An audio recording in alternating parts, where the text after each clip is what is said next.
Welcome back. The Ivorian government has warned members of a traditional hunting society called the Dozo Brotherhood to operate within the confines of the law.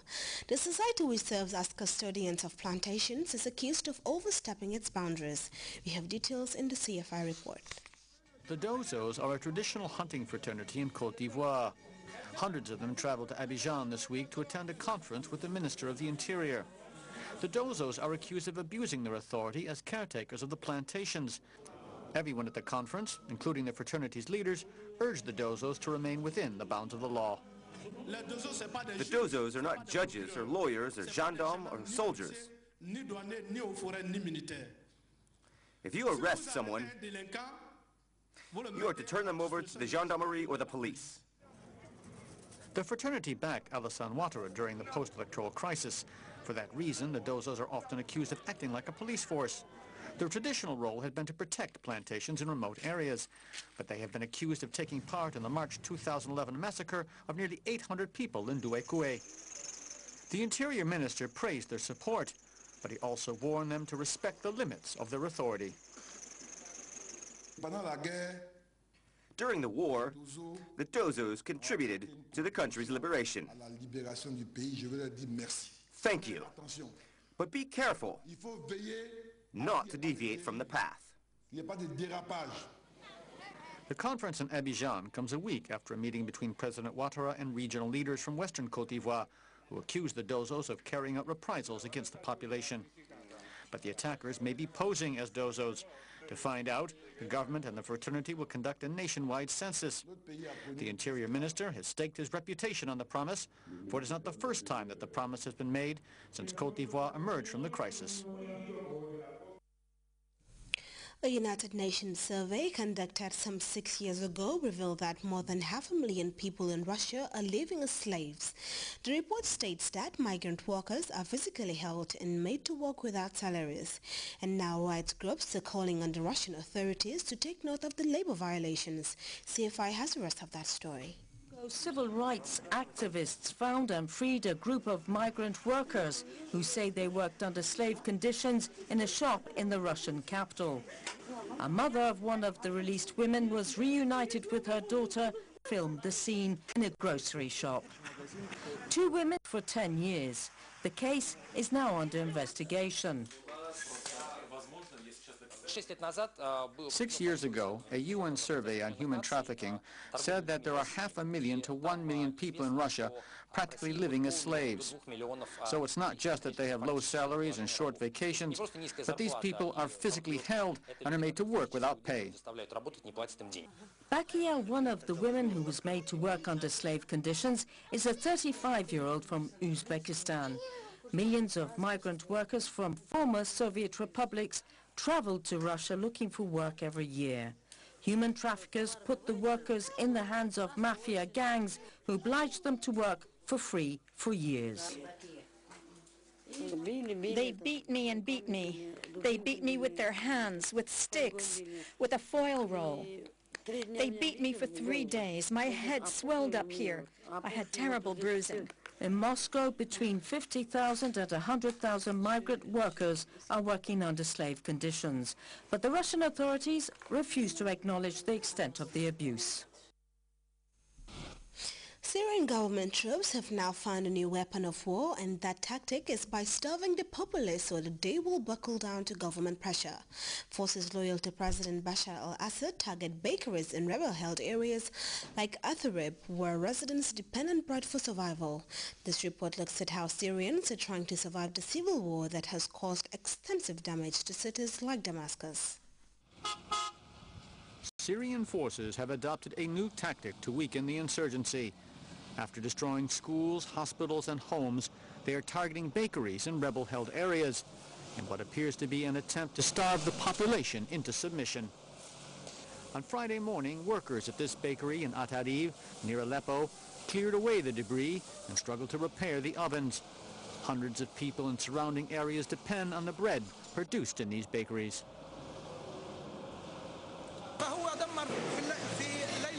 The regime destroyed 4 bakeries last night, in Kafar Hamra, in Ramoun, in Kadi Askar, and here in Atharib.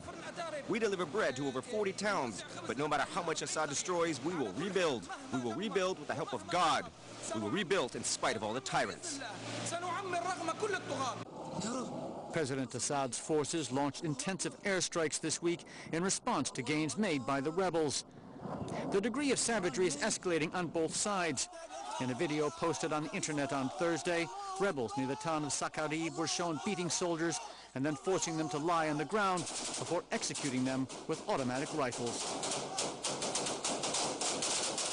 The executions took place after the rebels overran army checkpoints between Damascus and Aleppo. Although the authenticity of the video has not been verified, the UN condemned the executions as war crimes.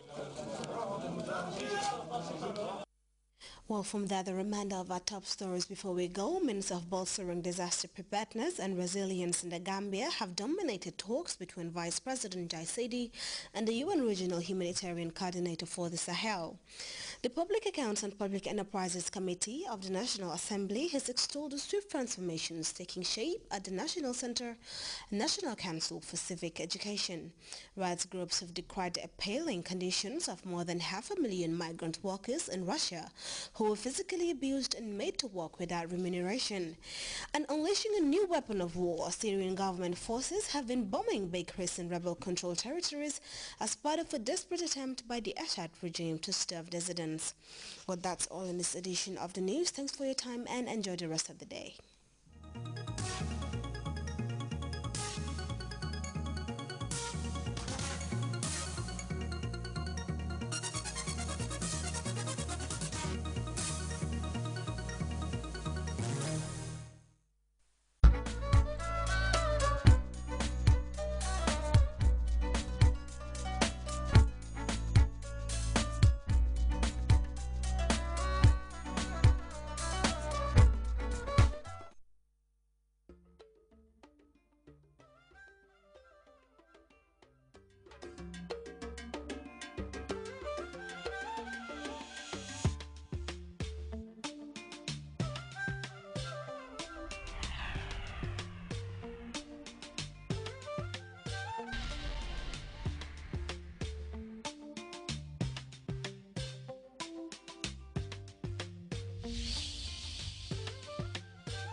The Human Interest Weekend Spectrum is the program that spices up your weekend with news, breaking events in and outside the Gambia.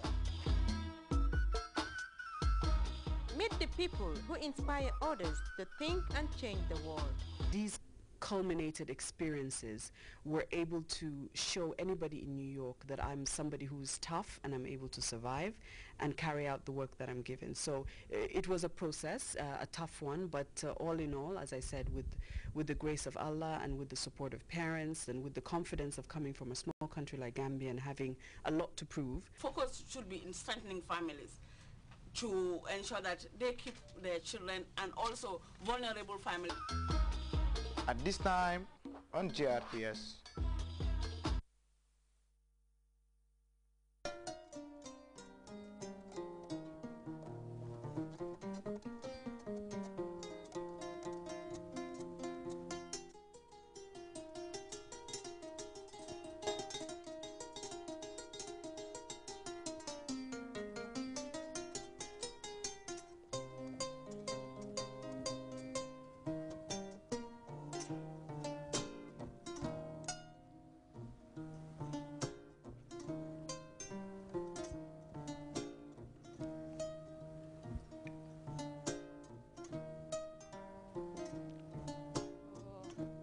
Barika.